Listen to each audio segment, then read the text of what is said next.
Duck, the Great Western engine, worked hard in the yard at the big station. Sometimes he pulled coaches. Sometimes he pushed freight cars, but whatever the work, Duck got the job done without fuss. One day, Duck was resting in the shed when Sir Topham Hatt arrived. "Your work in the yard has been good. Would you like to have a branch line for your own?" "Yes, please, sir," replied Duck. So Duck took charge of his new branch line. The responsibility delighted him. The line runs along the coast by sandy beaches till it meets a port where big ships come in. Duck enjoyed exploring every curve and corner of the line.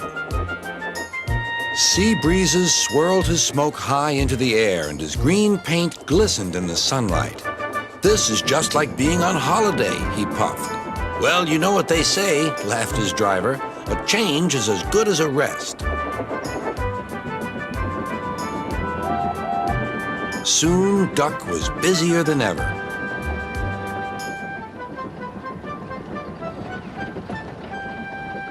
Sir Topham Hatt was building a new station at the port. Duck pulled the heavy freight cars wherever they were needed. Bertie looked after Duck's passengers, and the other engines helped too, but the work took a long time. Noise and dust filled the air. "Don't worry," whistled Toby. "The station's nearly finished."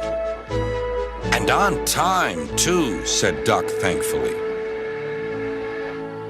Duck felt his responsibility deeply and talked endlessly about it.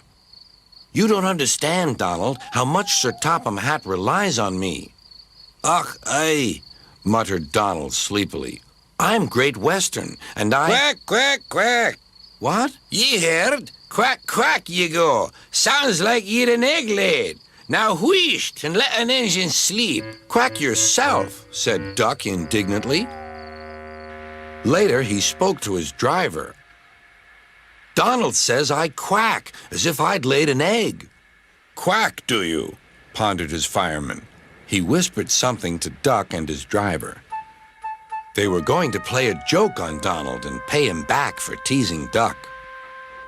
The engines were busy for the rest of the day, and nothing more was said.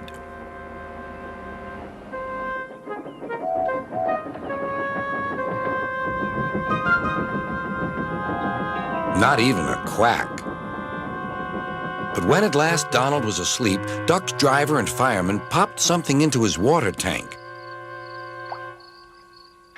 Next morning, when Donald stopped for water, he found that he had an unexpected passenger aboard. A small white duckling popped out of his water tank. "Now, who's behind this?" laughed Donald. The duckling was tame. She shared the fireman's sandwiches and rode in the tender.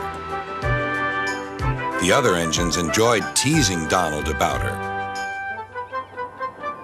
Presently, she grew tired of traveling and hopped off at a station, and there she stayed.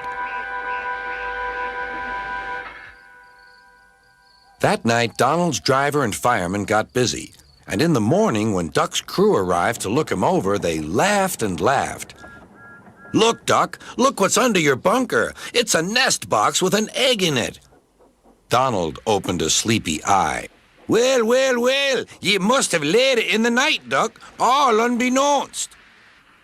Then Duck laughed too. "You win, Donald. It'd take a clever engine to get the better of you." There's a pond near the duckling station. Here she often swims and welcomes the trains as they pass by. The station master calls her Dilly, but to everyone else, she is always Donald's duck.